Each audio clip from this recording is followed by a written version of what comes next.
যুবক ভাইরা মনে রাখো, সুন্দর ভাবে এক জায়গায় বসে গল্প করতেছে। গরু ডাক দিয়া গাদারে বলে, ওরে গাদা, আমি তোর চাইতে হাজার হাজার গুণে ভালো, আমি তোর চাইতে হাজার হাজার গুণে ভালো।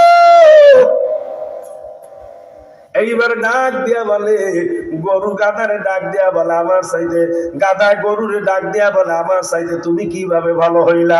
তুমিও যা খাও আমিও তাই খাই, তুমিও সেই জায়গায় ঘুমাও আমিও সেই জায়গায় ঘুমাই।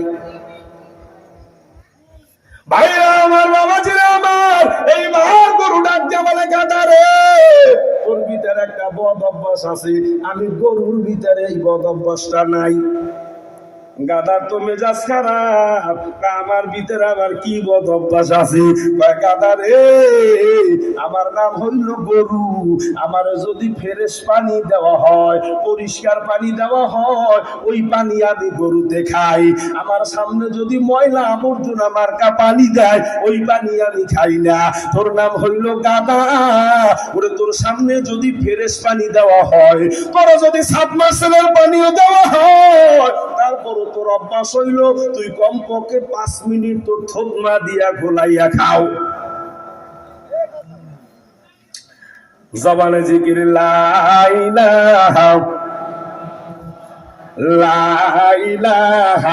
ইল্লাল্লাহ, জোরে লা ইলাহা ইল্লাল্লাহ, জোরে লা ইলাহা লা ইলাহা ইল্লাল্লাহ, লা ইলাহা ইল্লাল্লাহ, বন্দে আমার মন। জোরে জোরে বলেন আলহামদুলিল্লাহ। ভাইরা আমার, 11:15 বেশি বাজে, বুঝতে পারি নাই।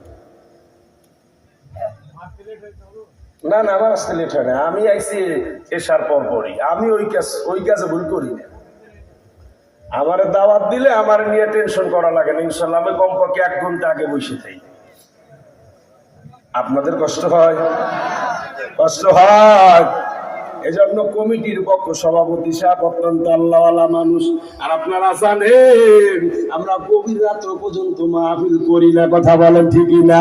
কারণ মাহফিল শোনার পরে যদি ফজরের নামাজটা জামাতের সাথে না পড়ি, বাবা, সারা রাত মাহফিল শুই না, আর কইরা কোনো লাভ নাই। এই জন্য রিমোট দিয়ে টান দিব। ভাইরা আমার, বাবাজিরা, আমি বাংলা